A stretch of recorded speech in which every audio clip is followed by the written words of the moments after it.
De la brujería a la sabiduría. Hola, soy Natalia. Bienvenidos a Venu, el llamado del ser. Así como la astronomía y la astrología fueron una sola en tiempos antiguos, del mismo modo la magia y la medicina fueron una. La observación de los ciclos de la tierra y las plantas eran claves secretas que conectaban entre esta y otras realidades. En este video vamos a hablar sobre la historia de las brujas, y no para victimizar a nadie, pues la historia de todos nuestros ancestros, hombres y mujeres, como el de las migraciones, es la historia de la humanidad. Y por otra parte, si crees en la reencarnación, habrás sido biológicamente hombre o mujer, sin importar qué seas ahora. El producto de la represión del cuerpo y la mente bajo la prohibición del gozo es algo con lo que aún consciente o inconscientemente luchamos. La idea del sacrificio y el sufrimiento que implica obtener cada logro, la desconexión del cuerpo y los sentidos, y el juicio hacia el exterior como espejo de nuestros propios juicios internos. Si te quieres adentrar en esta historia de escobas, alucinógenos, quemas, castigos por brujería, codicia y venganza, pero sobre todo, ver otra perspectiva, este es el video. Empecemos. El pensamiento mágico es aún más antiguo que las religiones mismas. Egipto, Mesopotamia, la India védica, todas culturas que comprendían con la intuición su relación con la tierra, algo así como un bebé siente a su madre, y así en ella se encontraban las medicinas para sanar la mente, el cuerpo y el alma. Los bacanales y cultos relacionados a los cambios estacionales eran celebraciones normales para los griegos y los romanos. Y de hecho estas perduran hoy en día. Fiestas como la Pascua celebran el renacer de la vida, como una resurrección. La Navidad o solsticio de invierno celebran el retorno solar o el sol invictus. La fiesta de San Juan con la del solsticio de verano, el día más largo del año. Todas estas son de origen pagano, que significa campesino. Con la llegada del cristianismo y la búsqueda de una unificación religiosa, estas prácticas que inicialmente convivían con la nueva religión pasaron a ser prohibidas, pero su efecto solo llegaba a las altas esferas. La gente de a pie que vivía en el campo continuaba acudiendo a ritos relacionados con la naturaleza. El universo mágico se relacionó principalmente con las mujeres, por su sincronía con los ciclos lunares, vitales para conocer cuándo sembrar, cosechar, reproducir los animales de granja, etc. Así las mujeres tenían un conocimiento intrínseco por sus propios ciclos, pasando este conocimiento a las más jóvenes. Asimismo, su relación con el mundo emocional y lo sutil les daba un acceso a lo invisible, al mundo intuitivo. La plegaria, el conjuro y la imitación generaban por repetición una acción que se manifestaba desde el inconsciente. De esta forma, una frase cobraba sentido mágico. Es lo mismo que hoy en día se trabaja en programación neurolingüística o con un acto psicomágico. De esto puedes encontrar un video en el canal. Ya entrada la Edad Media, la prohibición de estos ritos asociándolos con el diablo permeó a toda la sociedad. No se querían vestigios de la antigua religión pagana o campesina, con dioses que reflejaban los peores vicios humanos, pero también sus placeres. Tengamos en cuenta que las condiciones eran muy precarias y la gente vivía en un mismo espacio con toda su familia y a veces hasta con los animales de granja. El señor feudal era dueño de las tierras y le permitía a los siervos trabajarlas y vivir allí, pero debían pagar con su trabajo y tributos sobre todo lo que producían. Así los siervos pasaban prácticamente a ser propiedad del señor de esas tierras. Muchas de las mujeres tenían que pasar su noche de bodas no con su marido, sino con el señor que las reclamaba por ser ahora parte de su propiedad, sumando a esto la mala vida, las palizas recibidas, los abusos y el incesto eran el pan diario. Los aquelarres entonces eran los momentos en los que la gente del campo y en especial las mujeres podían entre los bosques y a escondidas emborracharse, burlarse de los señores y de las reglas de la iglesia.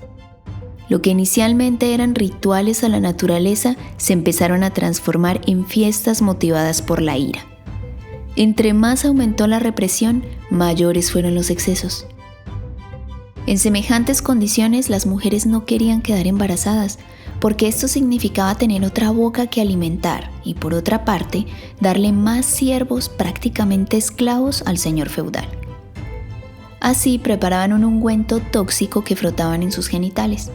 Este hacía de espermicida, pero a su vez por su toxicidad les provocaba alucinaciones. Su aplicación muchas veces era con un objeto de uso cotidiano, el palo de escoba. De allí viene que volaran en escobas en su alterado estado de conciencia. Y podríamos imaginar que saliendo de la Edad Media las cosas mejorarían, pero fue todo lo contrario. Entre los siglos XV y XVIII la cacería de brujas se desató por toda Europa. Y estamos hablando de pleno Renacimiento. En definitiva, el cristianismo se había impuesto, pero aunque asociamos más a la Inquisición católica, con la que perpetró los mayores vejámenes y asesinatos por brujería, la verdad es que con el reciente nacimiento del protestantismo en la época se quería demostrar su superioridad moral e incorrupta sobre la iglesia de la que se acababan de separar.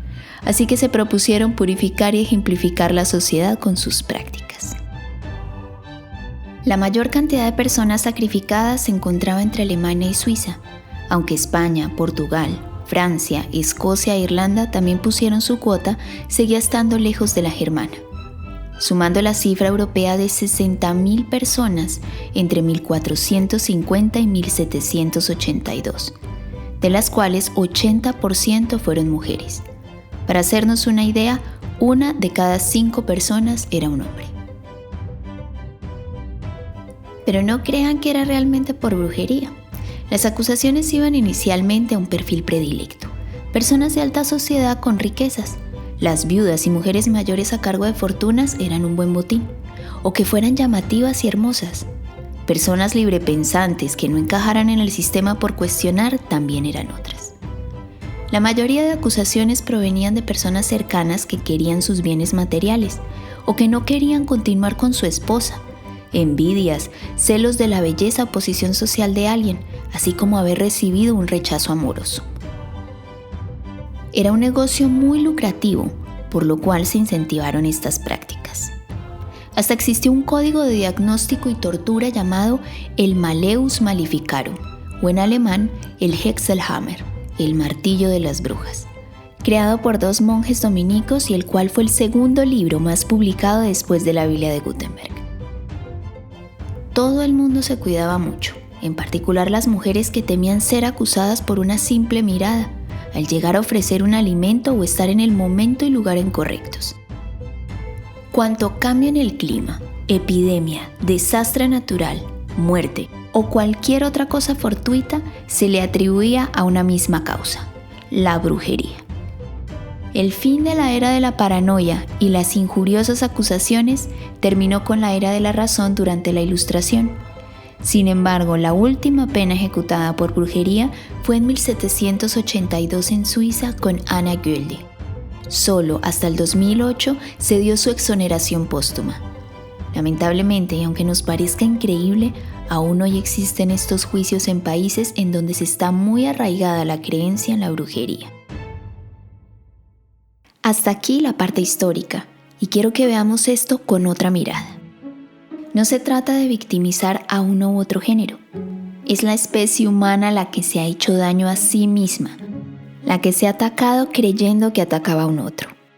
Pasamos a una etapa histórica en la que el racionalismo ha desestimado las prácticas mágicas y ha configurado nuestro pensamiento a través del método científico.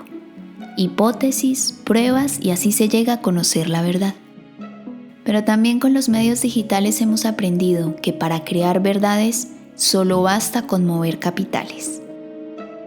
Como humanidad vivimos una primera infancia, la fase en la que la magia abarcaba nuestro universo y era la forma que teníamos de explicarnos todo aquello que no comprendíamos.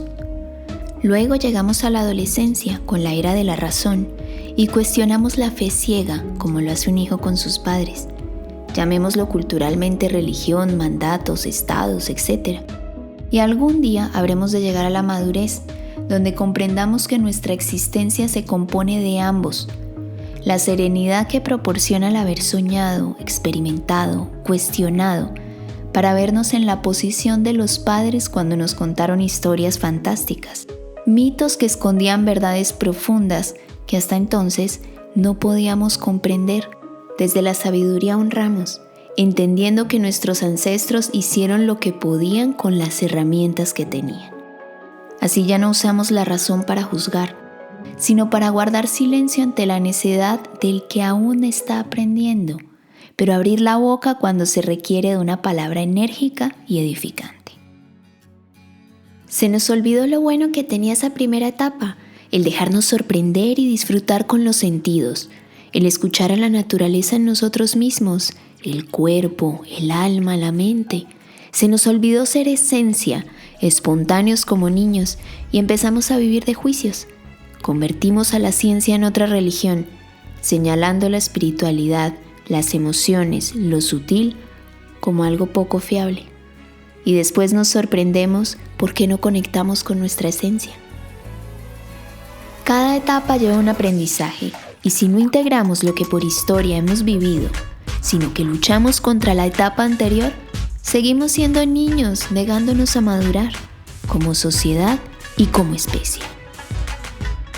La mejor forma de agradecer es compartir. Hasta la próxima.